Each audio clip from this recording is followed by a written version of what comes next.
दोस्तों, आज भी से तिलिस्मा भोकाल ये कवर चित्र है। दोस्तों,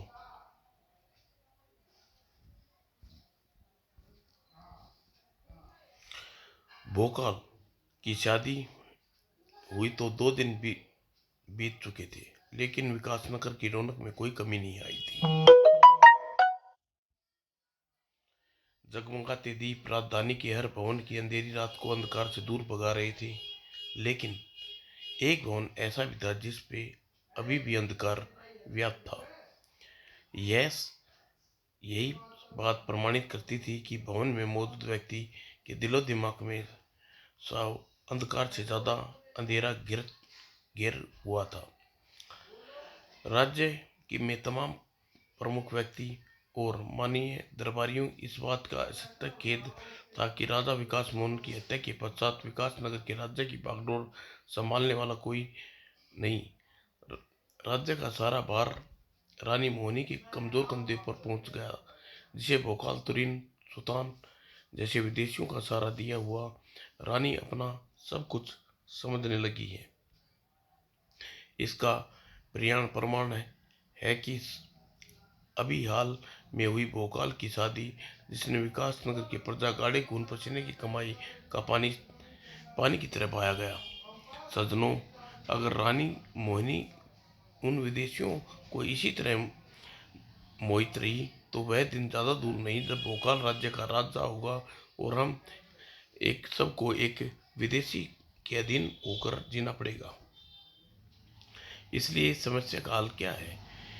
एक ही हल है, राज्य का उत्तराधिकारी हम में से कोई एक बने, हम में से कोई जिसमें राजा बनने का योग्य था। मुझ में विकास नगर के राज सिंहासन में बैठने के सभी गुण हैं। मुझ में मैं दिवंगत राजा विकास मोहन का बड़ा भाई विवेक मोहन हूँ, इसलिए मैं अपने छोटे भाई के बाद राजा की उत्तराधिकारी भी हूँ। आप सबका राज्य की प्रजा प्रतिनिधित्व करते हुए आप मुझे अपना राजा मान लें। सभी एक स्वर में बोल उठे, हम आपको विकास नगर का राज्य के रूप में स्वीकार करते हैं। शैतानी चमक दौड़ गई उसकी आंखों में। धन्यवाद, आपकी सर्वसम्मति से कल भोर होने से पहले मैं राज सिंहासन पर आसीन हो जाऊंगा। और विकास नगर के भाग्य का निर्णय हो चुका था, जिसके जिस जिससे उसके रक्षक बेखबर थे। समय जंगल में स्थित रहस्य महल तिलिस्मा में मौजूद थे। रात्रि का दूसरा पैर चल रहा है। अब खेल छोड़कर निंद्रा की सोची जाए तो कैसा रहेगा? आजकल तुम समय पर काफी ध्यान देने लगे मित्र भोकाल। पहले तो रात भर हमारे साथ अति क्रूर की बात चुटकी लेते हुए बोला सुल्तान। अब अपना मित्र विवाहित हो गया है। विवाह व्यक्ति अगर समय का ध्यान नहीं रखेगा तो उसकी मुसीबत हो जाएगी। बिल्कुल, वैसे तुम्हारी ये मुसीबत दोहरी हो जाती है होगी, क्योंकि तुम्हारी तो एक नहीं दो पत्नियां हैं। भोकाल ने चुटकी पर बुरी तरह जेप गया सुल्तान। अब सुल्तान वहां से एक पल भी नहीं रुका। अच्छा अच्छा मित्रों, शुभ रात्रि, मैं चल रहा। हाँ हाँ हाँ, धूम दबाकर भाग खड़े हुए तुम तो। जाने दो भाई, जिसकी दो पत्नियां हो वो ऐसे ही भागते हैं। हाँ हाँ हाँ। और फिर भोकाल अति क्रूर भी एक दूसरे से विदा ली। अच्छा मित्र, शुभ रात्रि शुभ रात्रि। और सिर दी भोकाल अपने कक्ष में, जिसे तुरंत प्रतीक्षा में थी। काफी देर लगा दी। आना तो मैं जल्दी ही चाहता था प्रिय, लेकिन यह सोचकर मित्र बीच बैठा रहा कि यह न कह दे कि तुरंत से विवाह करते ही भोकाल उसका दीवाना हो गया। दोनों अपने कक्ष की ओर चल दिए, जबकि वास्तव विकलता यही है। बुरी तरह शर्मा गए कर रह गई तुरीन। अरे अरे, क्या करते हो, छोड़िए ने। छोड़ने के स्थान पर भोकाल ने तुरीन को बाहों में उठा लिया। छोड़ना होता तो सारे समाज के सामने तुम्हें अपने यार दागने न बनाता होता। अब तो मृत्यु के पश्चात ये साथ छूट सकता है, तब भी नहीं छूटेगा। हम दोनों को अलग करने की मृत्यु को भी भला पाप की भागीदार बनना कहाँ चाहेगी। हम दोनों के साथ साथ ही ले जाना होगा उसे। और फिर जल्द ही निद्रा देवी ने तिलस्मा में अपनी चादर फैला दी। लेकिन लड़ाकी की आंखों में नींद कोसों दूर थी। मुझे यहाँ आए कई दिन बीत गए, किंतु अभी तक उन्होंने मुझे विधि पूर्वक विवाह करने कर मुझे अपनी पत्नी का अधिकार नहीं दिया। क्या वेणु भी क्या वेणु के होते ऐसा कर पाएंगे? वेणु ऐसा होने देगी? सोचते सोचते लड़ाकी की आंखें डगडगाई। लगता है मेरे भाग्य में पति प्रेम पाने का सौभाग्य नहीं है। इससे पहले हमारे कबीले में सुरपा नाम का योद्धा मेरा पति बनते रह गया, जिसके प्रेम करती थी। वह दिन उससे मेरा विवाह होने वाला था कि उसी दिन भयंकर कबीले के सरदार दरिंदा आ पहुंचा। कोई हाथियों सा बल था उसमें, और मुझे हथियाने के लिए उसने न केवल उसका सब रूस का वध कर डाला, बल्कि हमारे कबीले को तहस नहस कर दिया। लेकिन उसे नफरत करती थी, इसलिए वहां से बचकर भाग निकली और भाग्य ने सुल्तान मिलवा दिया। और अपने जीवन में पिघली घटनाओं को याद करती लड़की का जिस्म जर्जरी दौड़ गई। वो कितना भयंकर था दरिंदा! अगर मुझे अपने पाने में सफल हो जाता तो जाने मेरा क्या करता। मेरे बारे में सोच रही वो प्रिय लड़की और अत्यंत भारी आवाज सुनकर चौंकी लड़की, जो आवाज की दिशा में प्रत्याचारी से उछल पड़ी। लो, मैं आ गया तुम्हारा प्यार दरिंदा। वो लड़की मानो सांस अटक गई, जबकि दोहनी की बाती चल रही थी। रेणु की सांसें उप कहीं पिताजी जबरदस्ती न कर, मैं अपने साथ नहीं जाऊंगी। तुम्हें जाना होगा वेणु, हमारा सेवक गुर्गा तुम्हें लेने आ जाएगा। उप ये कैसा भयानक सपना था? ये सपना नहीं, वास्तविकता था पुत्री। हम तुम्हें वास्तव में ही लेने आए हैं। और यह और अब तुम्हें हमारे साथ चलने की कोई आनाकानी नहीं करनी चाहिए, क्योंकि सुल्तान ने लड़की के साथ विवाह करके अपना निर्णय भी कर लिया है। नहीं नहीं, मैं आपके साथ नहीं जाऊंगी, चलना तो पड़ेगा ही। गुर्रा उठा, ले चलो इसे। और गुर्रा ने आगे बढ़ने पर उछली वेणु, दुष्ट गुर्रा मुझे छू नहीं पाएगा। लेकिन गुर्रा ने वेणु को अपने तक नहीं पहुंचने दिया। वो चीखती हुई वहीं गिर पड़ी वेणु। इसी के साथ अभी तक सोया सुल्तान झटके से उठ खड़ा हुआ। वेणु वेणु एक तरफ देखते हुए हैरानी से चीख उठी, मैं तुम्हें शक्ति से नहीं जीत सकती दुष्ट, लेकिन चमत्कारी बांसुरी में इतना नचाऊंगी तो तेरी सारी विद्याधरी रह जाएगी और नाचते नाचते पागल हो जाएगा तू। आई, यह वेणु को क्या हो गया? कक्ष में कोई और नहीं दिख रहा, फिर यह बांसुरी बजाकर पागल कर देने के लिए किसे कह रही है? मैं बताता हूँ कौन हो तुम। ही, अरे तुम तो वही हो जिसे अभी कुछ देर पहले मैंने सपने में देखा था। क्या सपना वास्तविकता में कैसे बदल गया? वेणु और सुल्तान का सपना हकीकत बदल गया था, और भय से काला पड़ता जा रहा था। पिकोड़िया का चेहरा भयभीत हिरणी की तरह इधर उधर देख रही थी। तभी जगा दिया थी क्रूर, क्या हुआ पिकू? मुझे भय लग रहा थी। किससे? उन प्रतिमाओं से जो अभी अभी लगा कि दोनों प्रतिमाएं जीवित हो गई हैं और उन्हें उन्हें तुम्हें दुबोच लिया। दत्त पगली, अति क्रूर की पत्नी होकर मात्र संभावना से भयभीत होती है।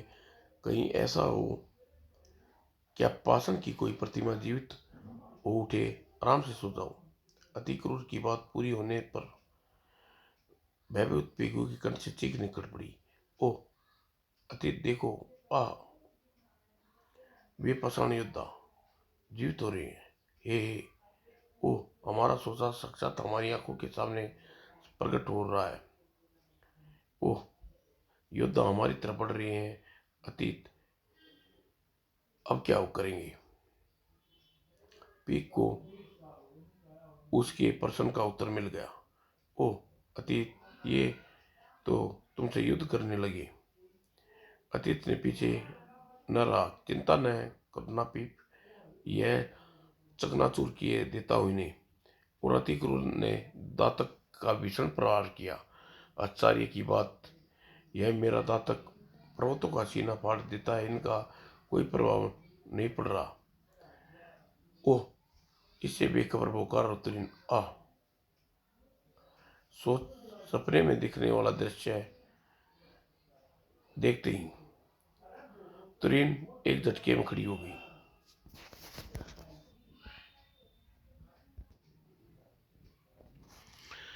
रात की लंबी सांस लेने पर तुरीन अपने चेहरे पर उभर आए ढेर सारा पसीना पहुंचा। वो शुक्र है ये सब सपना था। इस सपने से मेरे हृदय में कुछ अजीब सी बेचैनी पैदा कर दी। छज्जे पर जाकर कुछ देर ताजी हवा का आनंद लूं, शायद ये बेचैनी समाप्त हो जाए। और बिना किसी आठ के तुरीन छज्जे की ओर चल पड़ी। कुछ ही पलों में सामान्य हो जाऊंगी, इसलिए भोकाल को जगा कर नींद खराब करने का कोई लाभ नहीं। लेकिन जैसे ही तुरंत सज्जे पहुंची, ओह यह तो सपने में दिखने वाला शैतान हकीकत में कैसे आ गया। उप, इसने तो मुझे बुरी तरह जकड़ लिया। और खुद बेबस होने के साथ ही मदद के लिए चीख पड़ी तुरीन, भोकाल बचाओ। भोकाल ने दिशा देखकर तुरीन हैरान थी। ओह, भोकाल कक्ष में खड़ा खड़ा हवा हाथ पर नहीं मार रहा है मुझे, पर संकट बचाने के लिए आगे नहीं बढ़ता। बचाओ भोकाल बचाओ। और तुरीन भला क्या जानती थी कि भोकाल अपने आप को बचाने आगे नहीं बढ़ सका, क्योंकि वह खुद भयानक संकट में जूझ रहा था। आचार्य तुरंत सज्जे पर खड़ी इधर उधर हवा में हाथ पर मार कर चिल्ला रही है, मदद मांग रही है। मेरे विचार मदद की अवस्था उसे नहीं, मुझे है, क्योंकि मैं इस समय शैतानों के शिकंजे में बुरी तरह जकड़ा हुआ हूं। और वह नहीं समझ पा रहा कि कुछ देर पहले दिखा सपना हकीकत में बदल गया। वह सपना नहीं हकीकत था। भोकाल ने तुरीन को अपने बचाव के लिए कुछ नहीं कर सके थे, लेकिन वह लड़ाकी समय को बचाने के लिए जो जो कर सकती थी वह उसने किया। फुर्ती से दरिंदा की पकड़ से उछलकर बची लड़ाकी और संभाल लिए तलवार। और अब तो तू लड़ाकी को छू पाने का प्रयास किया। तू अपने हाथ उस अपने शरीर से अलग पाएगा दरिंदे। तू मेरा कुछ नहीं बिगाड़ सकती सुंदरी। ले, मैंने तुझे पकड़ने के लिए आगे बढ़ा दिए अपने हाथ आगे। और दरिंदे ने हाथ आगे बढ़ा दिए। वैसे ही घुमा लड़ाकी के हाथ में थमी तलवार। अरे ये क्या, मेरी तलवार इसके शरीर से यूं गुजर गई जैसे आडमास का दरिंदा न होकर परछाई हो। और एक ही बार फिर करके देखती हूँ, मानो हवा को काटने के लिए घुमाई तलवार। लेकिन वह सामने खड़े अपने शत्रु को नहीं काट पाई। वो इतनी मेहनत के बाद भी परिणाम के डाक के तीन पात। हाँ, हमारी सुंदरी हम पर तलवार से काट नहीं पाएगी। और ऊपर से तू इसे चलाते चलाते थक गई होगी, इसे फेंक दे इसे। नहीं, अब मेरे शरीर में सांस है, तू मुझे नहीं पा सकता। अंतिम समय तक लड़ूंगी। लड़ाकी तलवारबाजी के बाद शारीरिक शक्ति पर दरिंदा के सामने क्षीण पड़ती जा रही थी। उधर वेणु, शाबाश बेटी, हमेशा शाबाश की बजाय बहादुरी से बजाए यूं ही बजाए जा। लेकिन एक बात बता दूं तुझे, तेरी बांसुरी के स्वर हम पर जादू नहीं डालने वाली। हा हा। उप बांसुरी बजाकर भी मेरी सांस फूल गई, लेकिन न जाने उन पर कोई असर नहीं हो रहा। जरूर पिताजी मेरी बांसुरी के सुर से बचने के कोई जादू उपाय करके आए हैं। फिर भी मुझे बांसुरी की आवाज मेरे के कारण मेरे करीब नहीं आ रहे। जरूर ऐसा इसलिए बांसुरी स्वर बंद नहीं होने दूंगी जब तक मेरी जान में जान है। और वेणु फूंक मारते हुए नाक से खून बहने लगा, लेकिन फिर भी बांसुरी का स्वर बंद नहीं होने दिया उसने। और वेणु की यह हालत सुल्तान सोचने पर विवश हो रहा था। एक सांस बांसुरी बजाते बजाते वेणु बेहाल हो जा रही है। जल्दी ही बांसुरी बजाने से नहीं रोका तो वह मर जाएगी। लेकिन पागल बांसुरी बजा क्यों रही है? आखिर बांसुरी में जादू भरे स्वरों वह किस पर जादू करना चाहती है? शायद इस पर। हाँ, मुझे इससे बचने के लिए बांसुरी बजा रही है, लेकिन इसका प्रभाव कोई असर नहीं हो रहा। कोई बात नहीं, इसे मेरे सम्मोहन का भी असर होगा ही होगा। सुल्तान चीखा, तू मेरे सम्मोहन में है, मैं आदेश देता हूँ अपना सिर दीवार मार। सुल्तान ने जो चाहा वही हुआ। ओह, ये क्या? वह आश्चर्यजनक। सुल्तान हैरत में डाल देने वाला था। मेरे सम्मोहन उसकी जगह मुझे असर कर डाला। नहीं, उप ये क्या हुआ? शायद मैं गलत सम्मोहन विद्या का प्रयोग किया। खैर, मैं सही ढंग से करता हूँ।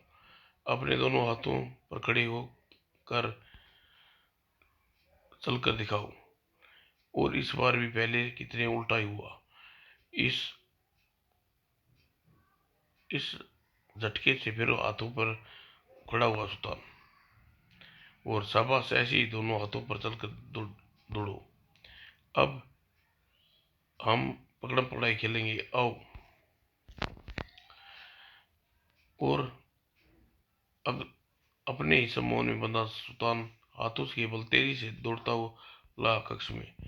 चूहा भाग बिल्ली आई। उफ, जाने मेरे पिताजी और सुल्तान का क्या जादू कर दिया यह उल्टा होकर दौड़ने लगा रहा है। हाँ। उरा तिकरूर पीकू, हट जाओ दोस्तों, छोड़ दो मेरे अतीत को। पीकू के वारों में योद्धाओं को तनिक भी प्रभाव न था, जबकि उसके एक ही वार में पीकू लहराती हुई दीवार से टकराई। इसी के साथ क्रूर होता चला गया अति क्रूर का चेहरा, और जबड़े एक दूसरे से जमते चले गए।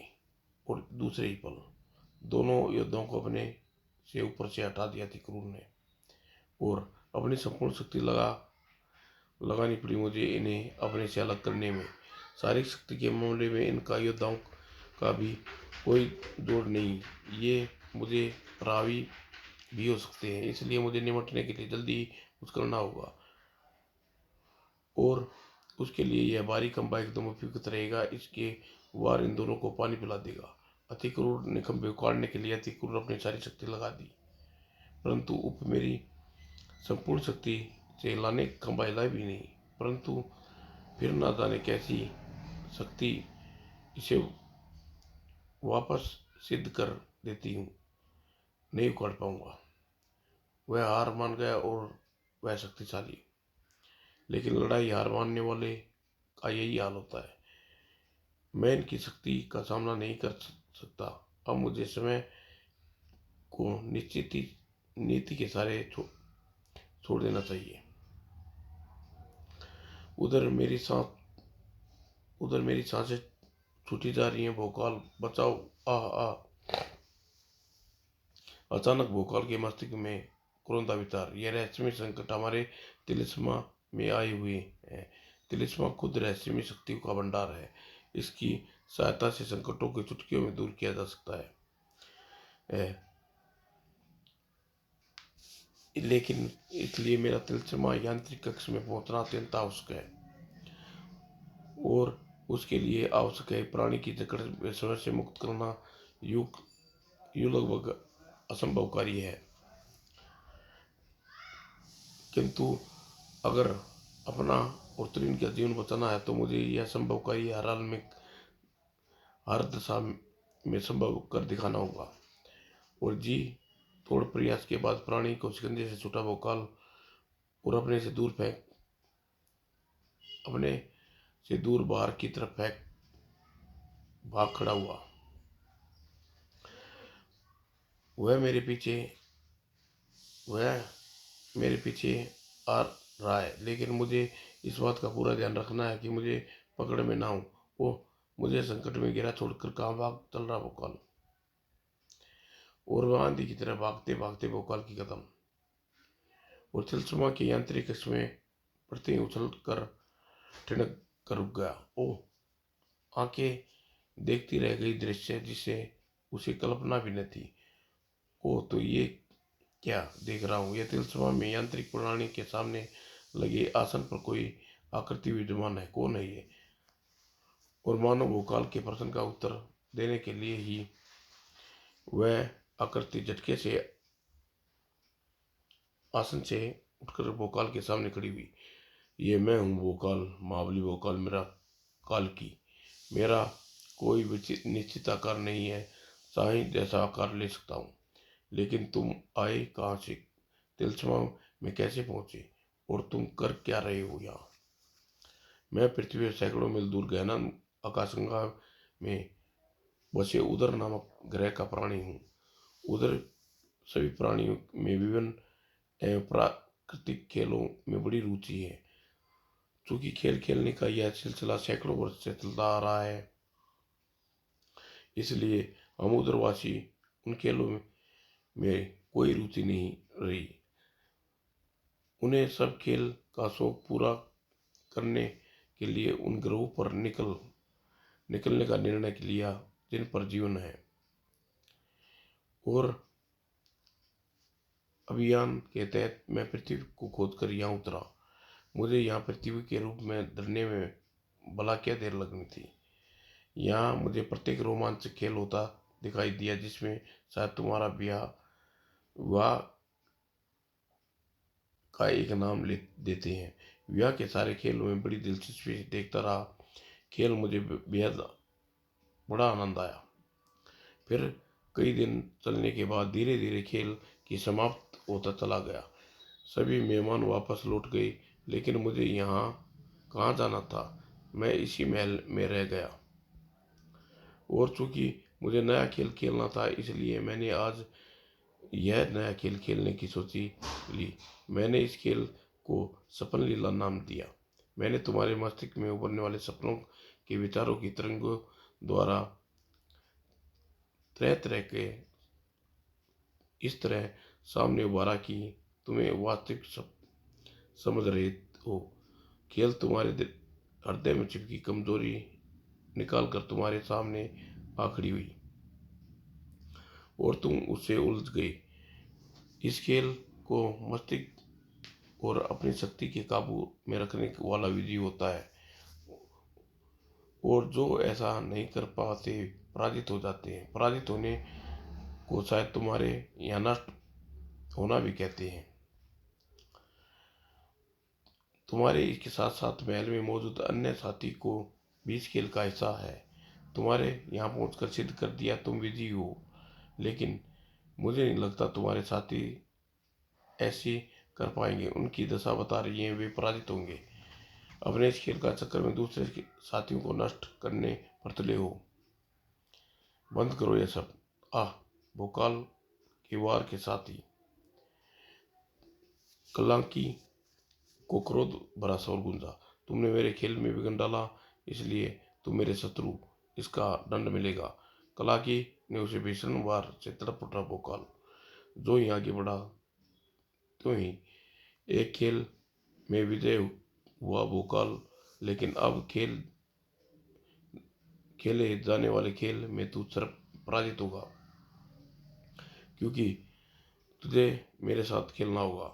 ओ इसे भयंकर रूप धारण कर लिया है। यहाँ से गायब करने तुरंत तिलस्मा यांत्रिक कलों तक पहुंचना होगा। लेकिन जैसे ही भोकाल उसकी तरफ दौड़ लगाई कि मैं जानता हूँ तू तू क्यों पहुंचना चाहता है भोकाल। जिन सुरक्षा प्रणाली को मैंने अपनी सुरक्षा से निष्क्रिय कर दिया उसे फिर से चालू करना चाहता है। तेरा वहां तक पहुंचना अपनी पराजय समझूंगा और कला की पराजय शब्द से गिरना है और कला की भोकाल को संभलने का अवसर नहीं दे रहा था। आह। और कुछ समय बाद भोकाल लहू से लथपथ शरीर नीचे गिरा। हा हा, हर खेल की तरह यह खेल भी में भी विजय हुआ और इसी की तरह इसके बाकी साथी भी नष्ट होने में ज्यादा देर नहीं लगेगी। और तुरिन अति क्रूर और पीकू बीणु, नहीं नहीं, ऐसा नहीं होगा, मेरे होते हुए नहीं होगा। एक पल भोकाल ने अपने सारी शक्ति से सोया। वो दूसरी तरफ हवा में लहराया। ठीक उसी क्षण उसी अपने लक्ष्य पर जा गिरा और इसी के साथ भोकाल ने तेजी से सुरक्षा प्रणाली चालू कर दी। नहीं नहीं, ये नहीं हो सकता, मैं पराजित नहीं हो सकता। नहीं, भोकाल की आंखों यह न देख सकी। नहीं। और तिलस्मा की रहस्यमय सुरक्षा प्रणाली का प्रभाव अत्यंत सूक्ष्म रूप में बदलता चला गया कला की। लेकिन भोकाल की आंखें यह न देख सकी और वो तो घटना से पहले बेहोशी का प्रभाव में बंद हो चुकी थी और सिर दी। तुरीन, तुम सब सुकलो। हाँ मित्र, जाने का क्या हुआ था। हम अपनी अपनी लड़ने हम अपने आप से ही लड़ने लगे। फिर अचानक ये सब सामान्य हो गया। फिर तुमने फिर हमने तुम्हें ढूंढा, तुम अचेत पड़े मिले। ये सब अचानक और एकाएक नहीं बल्कि बहुत सोच समझ कर किया गया। भोकाल ने सभी को सारी बातें बतानी शुरू कर दी और सब कुछ जानने के बाद सब मुंह खुले रह गए। उफ, हम तो सोच भी नहीं सकते थे कि एक दुष्ट प्राणी के होते हुए यह रात इतनी भयंकर गुजरेगी। सत्य यही है साथियों। लेकिन महागुरु की कृपा से काली काली भयानक रात गुजर गई और एक सुनहरा भोर शुरू हो चुका है। एक सुनहरी और सुखपूर्ण आरंभ का संदेश। दूर पर्वतों के बीच जागते सूर्यदेव ने अपनी किरणें फैलानी आरंभ कर दी। लेकिन क्या ये किरण सचमुच विकास नगर के सुहाना और सुखपूर्ण संदेश लेकर आई थी। समाप्त दोस्तों।